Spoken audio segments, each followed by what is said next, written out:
జయ జగదంబే. ఈవేళ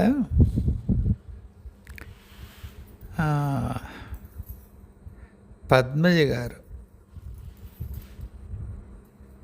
సముద్రం ఎందుకు దాటద్దంటారు ఉపనయనం తర్వాత? దాదాపుగా అటువంటి ప్రశ్నే శ్రీశివ కూడా అడిగారు సముద్రం దాటడం గురించి. ఎప్పట్లాగే క్యావియేట్ ఒకటి ఇవ్వాలి కదా, ఇస్తున్నా.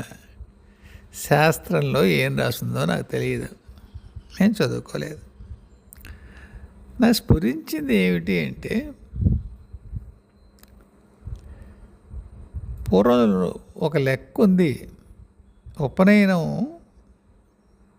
అయిన తర్వాత సంధ్యావందనం చేయాలి కదా. సంధ్యావందనం ఇన్ని రోజులు కనుక ఏదో లెక్క ఉంది, దానికి మానేస్తే మళ్ళీ ఉపనయనం చేసుకోవాలి.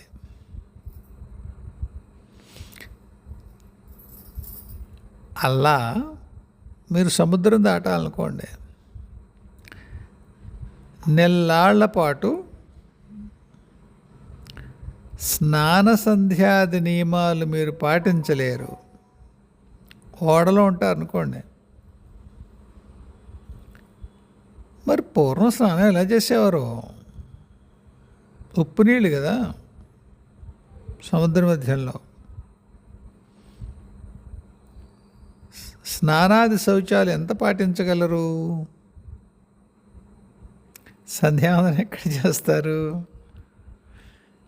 తాగునీళ్ళు ఎంత పట్టుకెళ్ళగలరు వాళ్ళు? పూర్వం ఉండేటువంటి ఆ ఓడల నిర్మాణ శైలిలో ఈ మంచినీళ్ళకి ఎంత చోటు పెట్టుకోగలరు?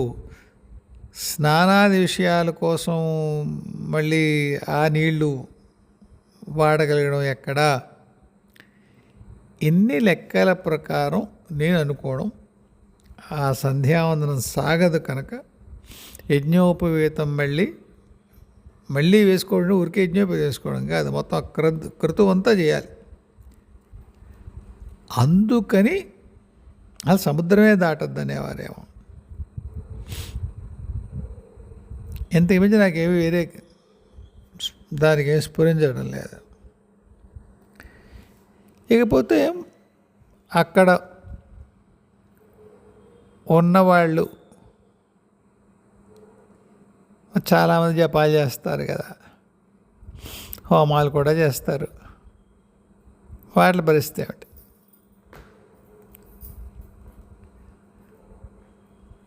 నేను అనుకుంటానమ్మా, నా గాయత్ర్యా పరం మంత్రం, నా మాతః పరదైవతం, ఇలా చెప్తారు పెద్దవాళ్ళు. అమ్మ కంటే పైన విడిగా ఇంకేమి దేవత లేదు, ఆవిడకంటే పరమైన ఇంకో దేవత ఏం లేదు. గాయత్రి కంటే పెద్దది, దానికంటే పరమైన ఇంకొక మంత్రం ఏమీ లేదు. వీటికి మన వాళ్ళు ఇచ్చేటువంటి హోదా అది.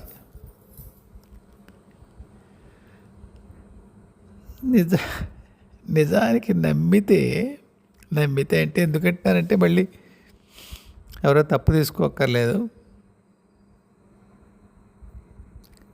సంధ్యావందనాది లేదా అది నిత్యకర్మలు అనుకోండి, నైమిత్తికాలు అంటారు. ఏదైనా వ్రతమో పూజో మరొకటో, దానికైనా మొట్టమొదట ఏం చదువుతాం? అపవిత్రపవిత్రోవ సర్వావస్థాంగతోపివ యస్మరేత్ పుండరీకాక్షం సబాహ్యాభ్యంతర శుచి. అది నమ్మేమనుకోండి,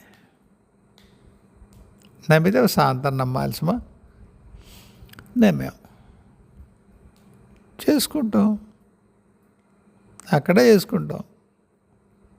ఎటువంటి సర్వావస్థాంగతోపి, ఎటువంటి అవస్థల్లోంచి వెళ్ళినా సరే పుండరీకాక్షాన్ని మార్జనం చేసుకుంటే మనం పవిత్రులు అయినప్పుడు ప్రాయశ్చిత్తాయుధులు ఏమైనా చేసుకుంటే చేసుకోవాలేమో, కుదరలేదు ఇంతే. ప్రాయశ్చిత్తం చేసుకోలేకపోయాము, లేదా నిత్యం చేసుకోవడం కుదరదు, అంత దాన్ని వంకగా మానేయడం కంటే చేసుకోవడమే రైట్.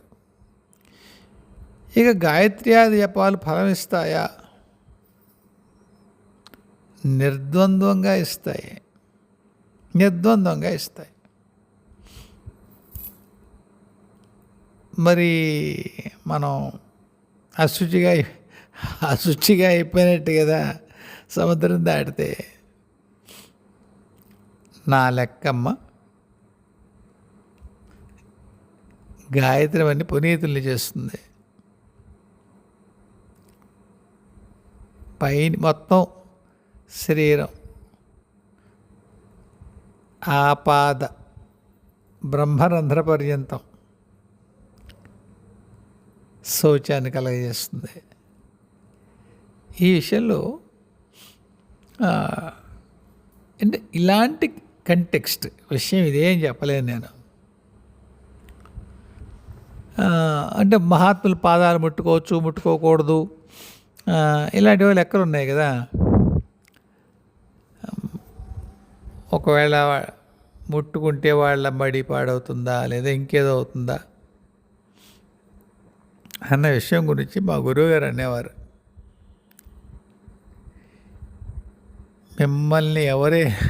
మిమ్మల్ని ఎవరైనా ముట్టుకుంటే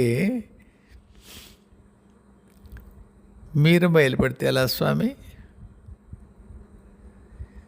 మిమ్మల్ని ముట్టుకున్న వాళ్ళు శుచులవ్వాలి. ఒక గంగలో స్నానం చేస్తే ఎంత పవిత్రులు అవుతారో మిమ్మల్ని తాకితే ఎలా పవిత్రులు అవ్వాలి? అంత తపస్సు చేయండి, అంత ధర్మనిరతులై ఉండండి.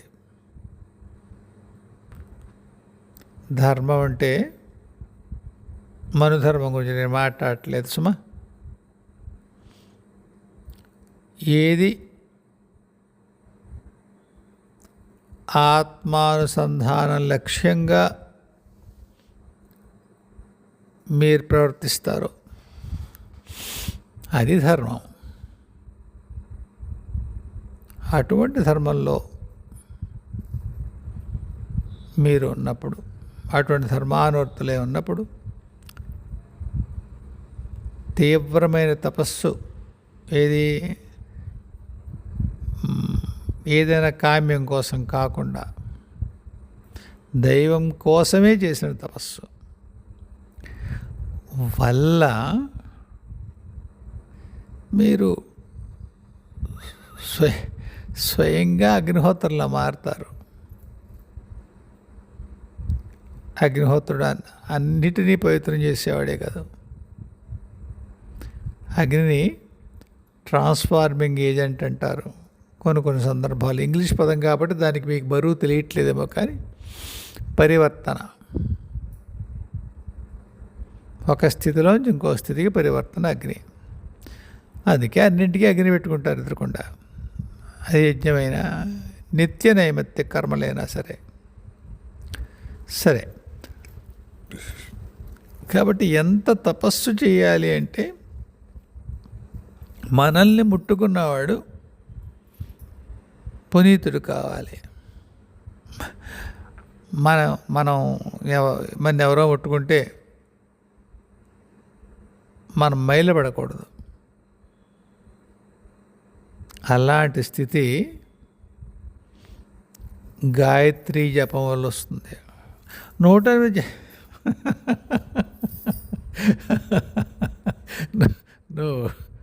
108 ఏం సాధ్యం కాదు. 108 చేస్తే విక్రించట్లేదే. అంటే మనం వాట్సాప్లో చదువుతాం కదా, ఒక్కసారి గాయత్రి చదివినా కానీ వాడిని గరుత్మంతుడిని చెప్పేటి వాళ్ళ నాన్న ఎవరో మెంగద్దు వాళ్ళని, అటువంటి బ్రాహ్మడు ఒకసారి గాయత్రి చదివిన జన్మజన్మాల పాపం అవుతుంది. అదంతా బాగుందండి, వాట్సాప్లో చదవండి, పురాణంలో ఉంటే అది కూడా చదవండి, సంతోషించండి. మనం చేసే నిష్టకి ఒకసారి గాయత్రి చదివితే ఆ స్థితి రాదు. ఉంది. పూర్వం అటువంటి విషయం ఉంది. ఒక ఆయన ఎవరికో తండ్రి చెప్పాను కదా సార్, చెప్పినట్టు నీకు అసలు నాకు గోవాలు ఏంటంటే పేర్లు గుర్తుండవు. ఒక మహర్షి ఎవరో స్నానానికి వెళ్తాడు, కొడుకుంటాడు ఇంట్లో. ఎవరో మహారాజు వస్తాడు, ఏదో ఫలానా పాపకర్మ చేసి లేదా ఏదో ప్రాయశ్చిత్తం కావాలని ఆయన మీ నాయనగారితో మాట్లాడితే, సర్లేండి నాన్నగారు స్నానానికి వెళ్ళారు, మీరు 3 సార్లు గాయత్రి చేసుకోండి అంటాడు. ఆయన చేస్తాడు, పాపయుక్తుడు అవుతాడు. తండ్రి వచ్చింది పిల్లాడు చెప్తాడు, ఇలా 3 సార్లు చేసుకోమన్నాను నాన్న అని. తండ్రి కోపం వస్తుంది. దానికి ప్రాయశ్చితం 3 సార్లు గాయత్రిరా, ఒక్కసారి చేస్తే సరిపోతుంది. అందుకని ఆయన శాపం ఇస్తాడు, ఏదో గాయత్రిని చిన్న చేసామని. మరి నువ్వెందుకయ్యా 100 వేయాలని అవుతున్నావు? ఆ మహర్షి చెప్పిన తీవ్రత ఏమిటో, ఆ పిల్లాడికి అర్థమైన తీవ్రత ఏమిటో వాడు 3 సార్లు అన్నాడు కదా. కాబట్టి ఆ తీవ్రతలో మనం చేయలేము. లెటస్ కాల్ స్పేడ్ అంటారు కదా ఇంగ్లీష్ వాళ్ళు. అలాగా కొన్ని విషయాలు మనం ఒప్పుకుందాం. మనం చేస్తే అలా ఉండదు. ఇంకొకటి ఇక్కడ ఎంత సందర్భం, మరి దీని గురించి మళ్ళీ ప్రశ్నలు వస్తే నేను సమాధానం చెప్పగలను తెలియదు నాకు. కొన్ని స్థితుల్లో ఉన్న వాళ్ళకి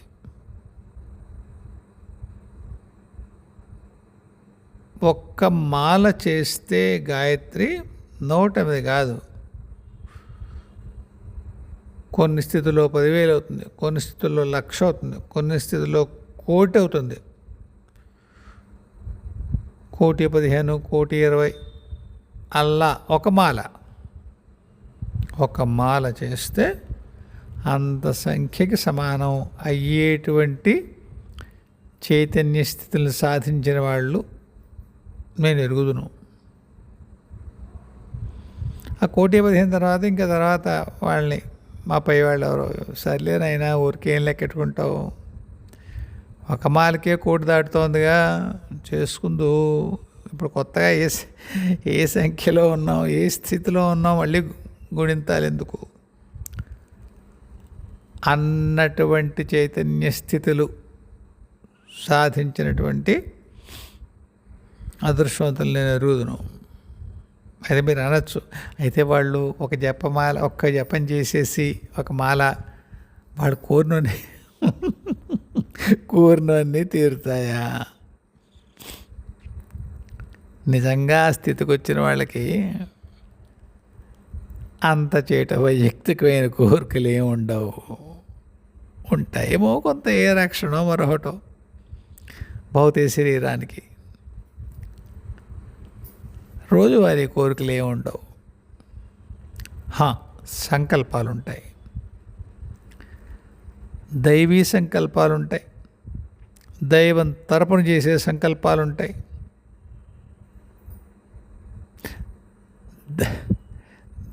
దైవం కోసం చేసే సంకల్పాలు ఉంటాయి. దైవం ఏమైనా ఎలా చెప్పాలి, ప్రత్యేకించి పని ఏమైనా చెప్తే అవి ఉంటాయి. అంతేగాని కేవలము వైయక్తికమైనవే అనుకుందుకు ఉండదు.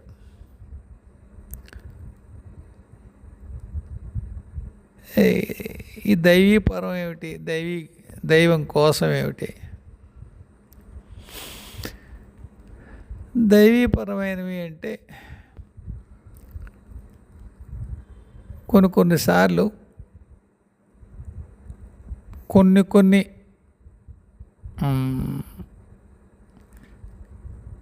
దైవం యొక్క కార్యాలు ఎక్కడ ఘటించాలి, వాటికి మన తరపు నుంచి మనం ఏం చేయాలో అది చేయాలి. అది దైవపరం. దైవం కోసం ఫలానా దర్శనం, ఫలానా సాక్షాత్కారం, లేదా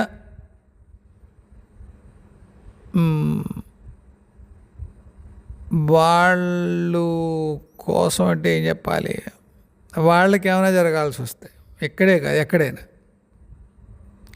కొంత దగ్గరగా అనిపిస్తాయి రెండు పదాలు, దైవపరం, దైవికం. కానీ ఉంది, దానికి తేడా ఉంది. ఇలాంటివి ఏమైనా సంకల్పాలు ఉంటాయి. విశ్వానికి సంబంధించి మనకి ఏమైనా ప్రత్యేకమైన బాధ్యత ఉన్నట్టయితే, విశ్వము లేకపోతే ఒక గ్రహము, ఒక గ్రహ వ్యవస్థ,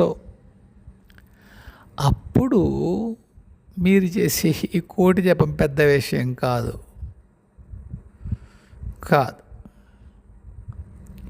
వైయక్తిక స్థాయిలో సరే, నేను ఎక్కడో శాఖాచక్రం చేసి ఎక్కడికి వెళ్ళినట్టున్నాను. పద్మజ అడిగిన ప్రశ్న, గాయత్రి లాంటి విషయాలు ఫలాన్ని ఇస్తాయా? సముద్రం దాటిన వాళ్ళకి ఇస్తాయమ్మా. అంతటి జపం చేయాలి సుమా.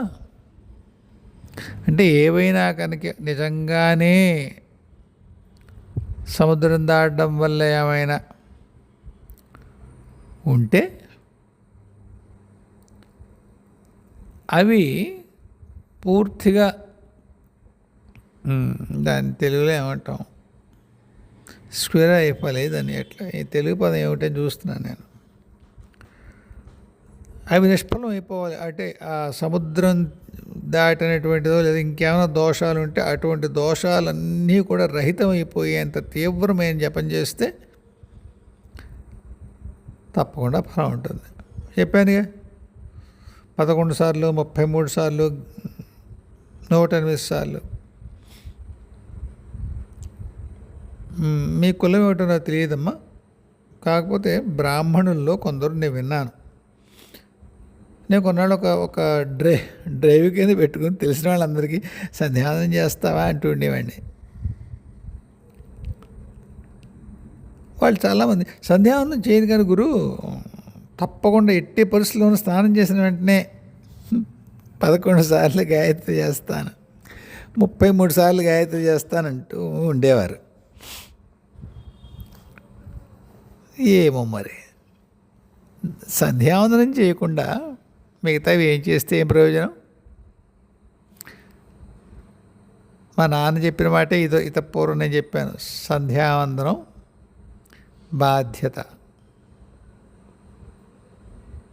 అది చేయిస్తే పుణ్యం రాదు,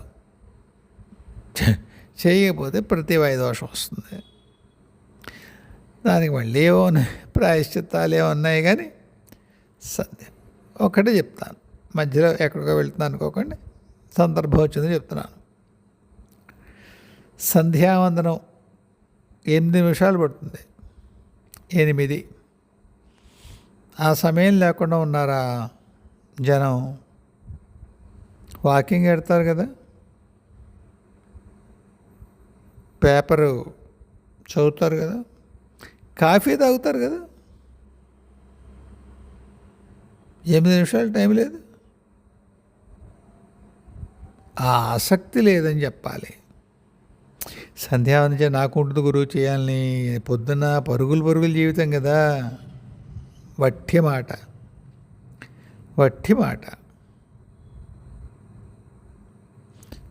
కాబట్టి సంధ్యావందనం చేయకుండా మిగతా ఏం చేసినా నాకు తెలిసి ప్రయోజనం ఉండదు. ఎవరైతే సంధ్యావందనం చేయవలసినటువంటి వాళ్ళు ఉంటారో వాళ్ళు, ఉపనయన కర్మే అవన వాళ్ళు ఉంటారు, వాళ్ళకొకళ్ళు ఎవరైనా పెద్దవాళ్ళు గాయత్రి మంత్రం చేసుకోమని చెప్పి ఉంటే వాళ్ళు సంధ్యావందనం అక్కర్లేదు. ఇంత పూర్వం అందరికీ గాయత్రి ఇచ్చేవాళ్ళు కాదు. పండిత్ శ్రీరామ శర్మ ఆచార్య గారని గాయత్రి పరివారు వ్యవస్థాపకులు, ఆయన దాన్ని జనాంతకం చేశారు. మొత్తం అందరికీ ఎవరన్నా చేసుకోవచ్చు, స్త్రీలతో సహా ఏంటి మరి, ఇంత పూర్వం చేయనిచ్చేవారు కాదు. అయితే బ్రాహ్మణులలో ఆడవాళ్ళు నైవేద్యం పెట్టేవాడు గాయత్రితో సంప్రోక్షించరు. మరి గాయత్రి సంప్రోక్షించినప్పుడు, గాయత్రి చదివినప్పుడు తర్వాత జపం ఎందుకు చేసుకోకూడదు? మరి ఏమిటో వాళ్ళ నియమాలు ఏమిటో మనకు తెలియదు, ఎందుకు పెట్టారు అలాగా. ఏది ఏమైనా ఆయన మటుకు దాన్ని తోసిరాజన్నారనే చెప్పాలి. గాయత్రి అందరూ చేసుకోవచ్చు అన్నదాన్ని అంత ఎన్నేళ్లుగా దాన్ని దాచి ఇప్పుడు సర్వజనీనం చేసినప్పుడు దాన్ని అంతే ప్రేమగా అంతే గౌరవంగా జపం చేసుకోవాలి. దొరకని విషయం హఠాత్తుగా దొరికిందనుకోండి, ఎలా చూసుకుంటాం? నెత్తి మీద పెట్టి చూసుకుంటాం కదా, అలాగే చూసుకోవాలి. కాబట్టి మీ ప్రశ్నకు సమాధానం చెప్పాలంటే పద్మజ గారు, మిగతా వాటిలు ఆ ప్రాయశ్చిత్తాలు చేసుకోకపోవడం అది ఎవరెవరి సాధ్యాసాధ్యాలు, కానీ గాయత్రి ఫలిస్తుంది. చెయ్యవలసింది చెయ్యాలి. ఏమో ఇది శ్రీశివకు కూడా ఇదే సమాధానం. విదేశాలకి వెళ్ళేటప్పుడు వచ్చేటువంటి కొన్ని కష్టాల కారణంగా ఇలాంటి నిత్యానుష్ఠానానికి సంబంధించిన కష్టాలు ఏమన్నా వద్దన్నారు. ఎవరైనా సముద్రయానం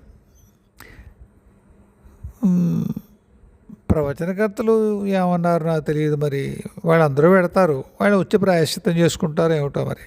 అంతేగా, దాదాపు అందరూ వెళ్తారు విదేశాలకి, ప్రవచనాల కోసమైనా ఉద్యోగ నిమిత్తమైనా వెళ్తారు, వెళ్ళేవాళ్ళే. నేను అన్నది అమ్మదయ వల్ల అన్న పదం ఎందుకన్నానంటే, నాకు ఇష్టం ఉండదు, విదేశాలకు వెళ్ళడం ఇష్టం ఉండదు. ఒకటి ప్రయాణం, 18 దేశం కంటే ప్రయాణం ఉంటుంది కదా, నాకు అలాంటి శౌచం నాకు నచ్చదు. విమానాల్లో ఎంత శౌచం సాధ్యమో అటువంటి శౌచం నాకు కుదరదు, నాకు నచ్చదు, అది ఇబ్బంది నాకు. రెండో విషయం, అన్ని గంటల ప్రయాణం నేను చేయలేను, చిన్నప్పటి నుంచి చేయలేను. నా ప్రయాణం కొంత ఆసక్తి తక్కువే, ఆసక్తి కాదు, గట్టిగా మాట్లాడితే ప్రయాణం అంటే విరక్తి, ఇష్టం ఉండదు. మూడోది, సముద్రం దాటడం నిజంగా నాకు అది పెద్ద విషయం కాదు. నాకు తెలియలాంటి ఆచారాలు తక్కువ, నాకు కొంత ఆచారాలు తక్కువే. పట్టుబచ్చి కట్టిన సంధ్యావందనాలు జపాలు చేసుకుంటాను, కానీ అంత మించిన ఆచారం కొంత తక్కువ. రజస్సుల నియమాలు ఉంటాయి సుమా, అవి పాటిస్తాను. ఇంకా అమ్మ దయ వల్ల అన్నది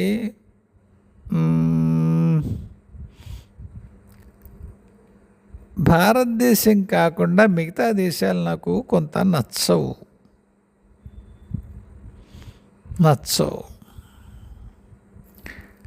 అంటే అన్ని మర్యాదలు అవన్నీ కృతకంగానే ఉంటాయి అక్కడ. దాని సంగతి వీళ్ళు వచ్చిన వాళ్ళు చెప్తుంటారు కదా, వాళ్ళు మన వాళ్ళతో ఎలా ప్రవర్తిస్తారని అనిపిస్తుంది. ఏమంత అవసరం? వాడు ఎవడో పాటలో చెప్పినట్టు, అప్నే ఘర్ మే భీ హై రోటీ అని. ఇక్కడ లేదా ఏంటి భోజనం? ఇక్కడ పేడ, ఆవు, దూడ, మట్టి, పిచ్చి రోడ్లు ఏవో ఉన్నాయని చెప్తారు జనం. ఎక్కడున్నాయి?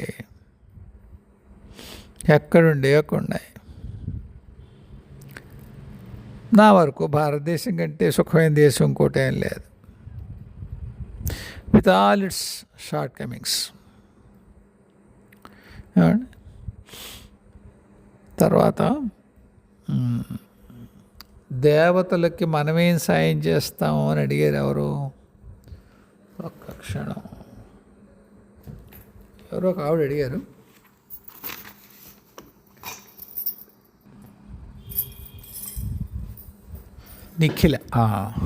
నిఖిల అనే అమ్మాయి అడిగారు, మన దేవతలకి మన జపాలు ఎలా ఉపయోగపడతాయి? ఏదో పూర్వం చెప్పానమ్మా, వేరు వేరు సందర్భాల్లో చెప్పాను. కాకపోతే ఒక్కసారి ఏమంటాం దాన్ని, విహంగ వీక్షణం అంటాం కదా, బర్డ్స్ ఐ వ్యూ. ఒక్కసారి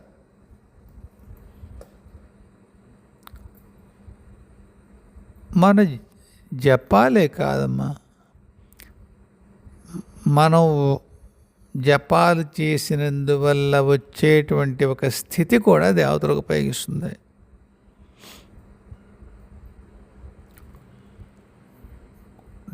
ముఖ్యంగా గుళ్ళల్లో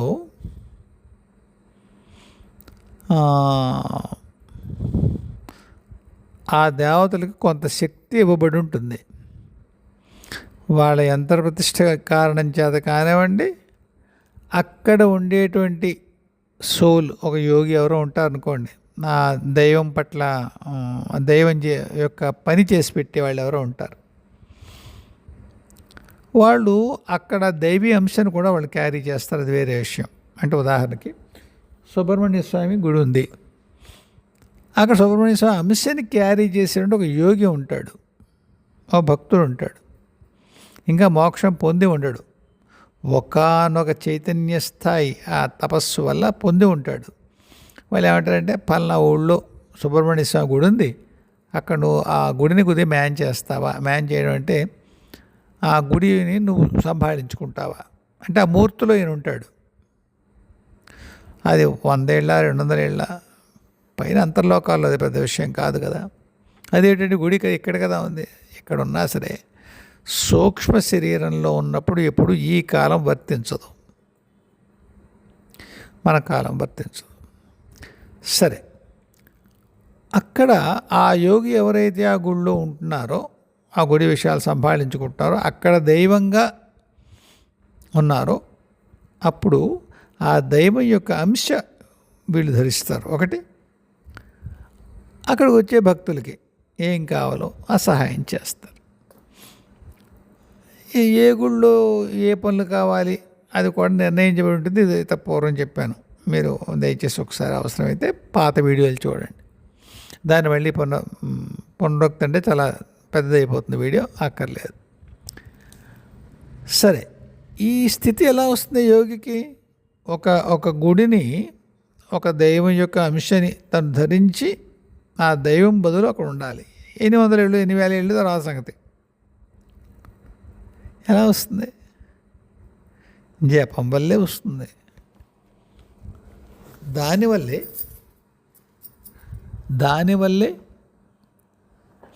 వాళ్ళు దైవానికి ఆ సాయం చేయగలుగుతారు.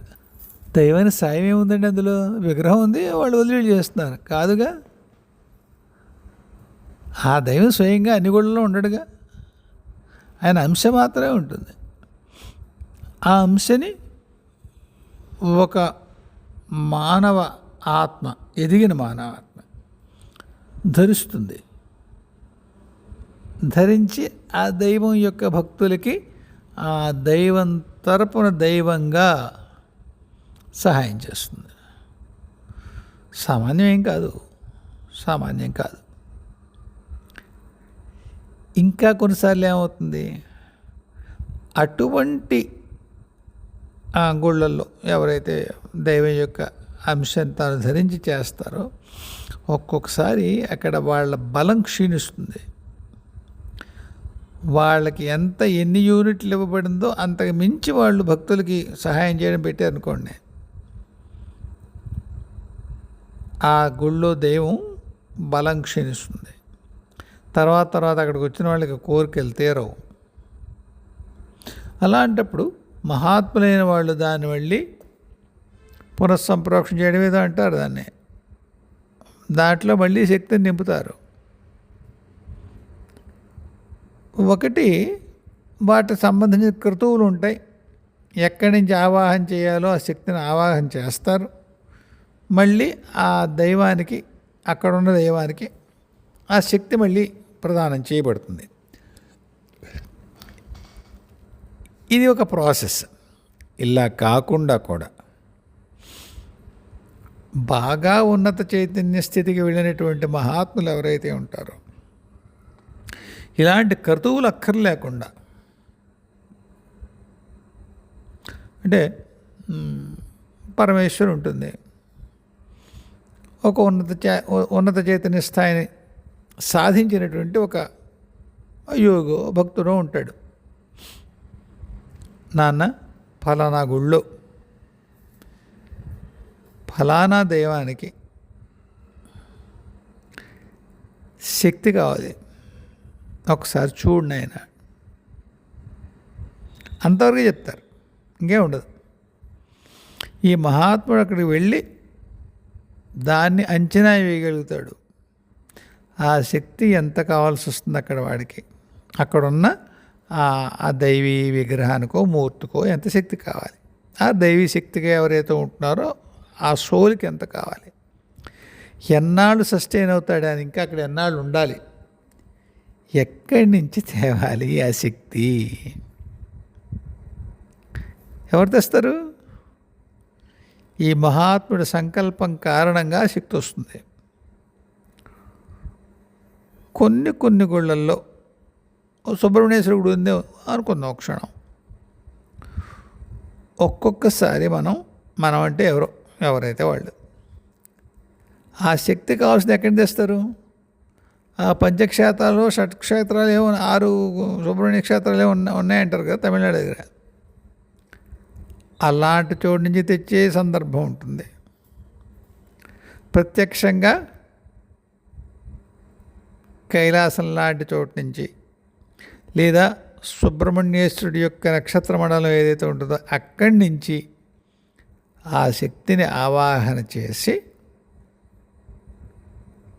తమ శరీరం ద్వారా, తన శరీరం మాధ్యమంగా ఈ దైవంలో ఈ గుళ్ళో ప్రవేశపెడతారు. దానికన్నా కొరత ఉంటుందా? ఉండదు. భౌతికమైన కొరత ఉండదు. సంకల్పం మాత్రం చేత జరుగుతుంది. అది సామాన్యమా? కాదు కదా. దేవతలు సహాయం చేస్తున్నట్టేనా? ఎందుకంటే ఈ మనిషి ఉపాధిలో, మానవ ఉపాధిలోనే ఉన్నాడు కదా ఈ యోగో మహాత్ముడు, హూ ఎవర్ హీస్. ఇలాంటివి వేరేవి చెప్పాను మీకు నేను. దేవతల కిందకి రావాలి, రారు, అసలు కిందకి రారు.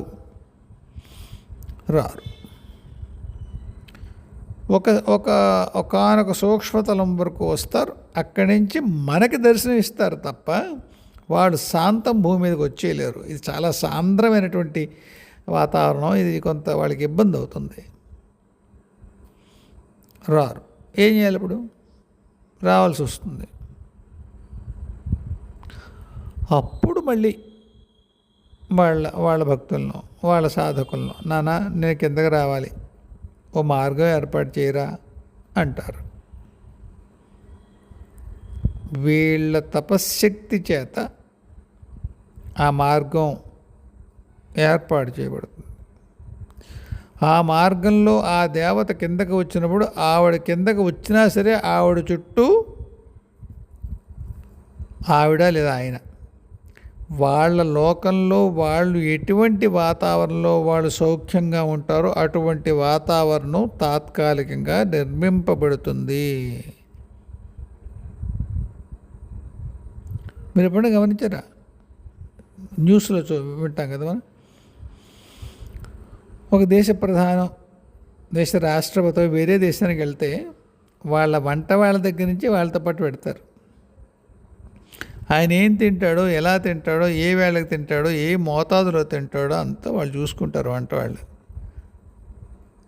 వాడు అమెరికా వాడు భారతదేశం వచ్చినా సరే వాడికి అమెరికాలో ఎలా సాగుతుందో ఇక్కడ అదే విధంగా సాగుతుంది. అటువంటి ఏర్పాట్లు చేస్తారు.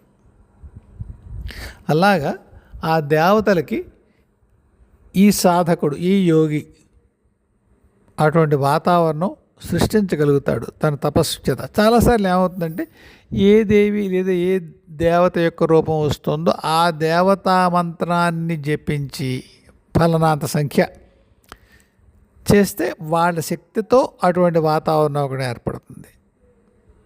వాళ్ళు మళ్ళీ విడిగా తెచ్చుకోకలేదు ఆ వాతావరణానికి, ఎందుకే వస్తారు, పని చేసుకుని చక్కపోతారు. ఇది కాక ఇది కూడా కాదు, వాళ్ళ భక్తులు వాళ్ళ సాధకులకి ఏవో ఇబ్బందో మరొకటో ఏదో పనో ఏదో కావాల్సి వస్తుంది. వాళ్ళు ఏం చేస్తారు? ఈ యోగి ఉంటాడా, ఈ మహాత్ముడు, ఆయన దగ్గరికి వచ్చిన ఆయన, మా వాడు ఉన్నాడు, మా భక్తుడు ఎవడో ఉన్నాడు, వాడికి పలానా ఇబ్బంది ఉంది, పలానా పని చేయాలి, చేసి పెడతావా? అదేమిటండి వాళ్ళు అర్థిస్తారు? అర్థించడం కాదు, చెప్తారు. అర్థించడం సంస్కృతం తెలుగులో అయితే చెప్తారు, అడుగుతారు మర్యాదగానే. నేను చేసి పెడతా, పలానా వాడికి ఏదో అనారోగ్యం ఉంది, కొద్దిగా చూడు అంటే చూడడమే అయిపోతుంది. ఎంత పెద్దదవుతుంది అంటే క్యాన్సర్ లాంటి వ్యాధులు కూడా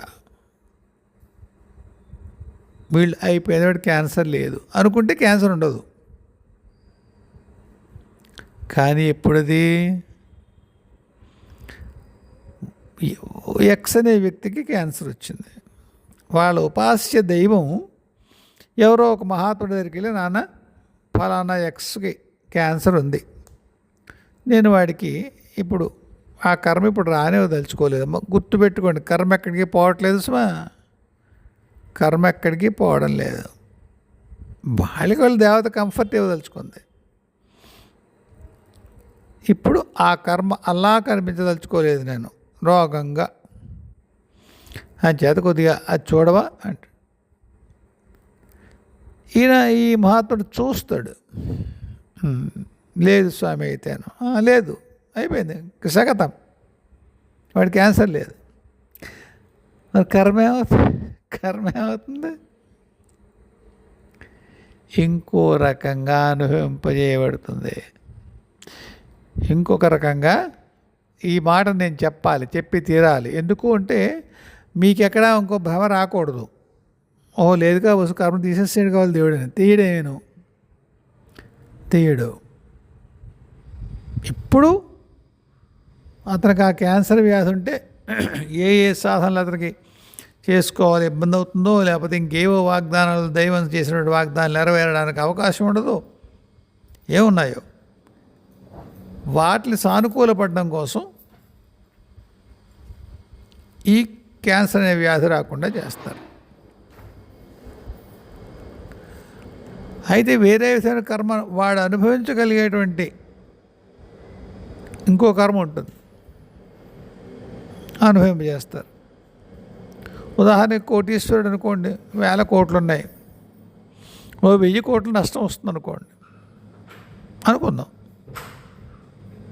ఇతనికి క్యాన్సర్ రాకుండా, అతను సాధనకు అడ్డు రాకుండా, లేకపోతే ఇంకొక దైవం చేసిన ఇంకో వాగ్దానం సాకారం అవ్వకుండా, అడ్డు రాకుండా చేయాలి అంటే క్యాన్సర్ ఉండకూడదు అనుకుందాం. వేరే విధంగా నష్టపోవాలి. ఉదాహరణ చెప్పాను సుమా, 1000 కోట్లు అవుతుందా క్యాన్సర్ కంటే, అలా అని కాదు. 10,000 కోట్లు ఉన్నాడుకో 1000 కోట్లు నష్టపోతాడు అనుకుందాం కాసేపు. లేదా ఏదో ఒక ఫ్యాక్టరీ పెడతాడు, ఏదో వెంచర్ ఉంది, పోతుంది, ఇంకేదో అలాంటి కష్టం జరుగుతుంది. దానికి మింజువలే లేదు, వేరే డైమెన్షన్లో ఆ కర్మ తీసిన సందర్భాలు ఉంది. ఆ గుణంతాలు ఇప్పుడు మనం వెళ్ళక్కర్లేదు. అక్కడ ఏమైంది? ఆ దైవం చెప్పినటువంటి పని చేసి పెట్టాడు ఈ మహాత్ముడు. ఎన్నో ఉంటాయి, ఒకటి కాదు. మీకు క్యాన్సర్కి ఉదాహరణ చెప్పాను, ఒక ఊరు మొత్తానికి ఏదో కావాలి చెప్తాడే పై దైవం, ఈ సాధకుడు ఆయన చేసి పెట్టాను. అయితే ఈ చేసి పెట్టునాయన అనే స్థితి రావాలంటే మరి అంతటి తపస్వి అయి ఉండాలి ఆ సాధకుడు, భక్తుడు. అందువల్ల సాధ్యమే, దేవతల మనుషులు అనడం సాధ్యమే, ఈ కాలంలో కూడా జరుగుతుంది కూడా. ఇంకా శివుడిని రామమంత్రం గురించి వాటికి ఉపవాసం గురించి అడిగారు ఆయన, అది రేపు చూస్తాను. ఈ వేళకి ఇంత చాలు, మళ్ళీ కలుద్దాం. హాయిగా ఉండండి. జయ గురుదేవ్, జయ జగదంబే, స్వస్తి.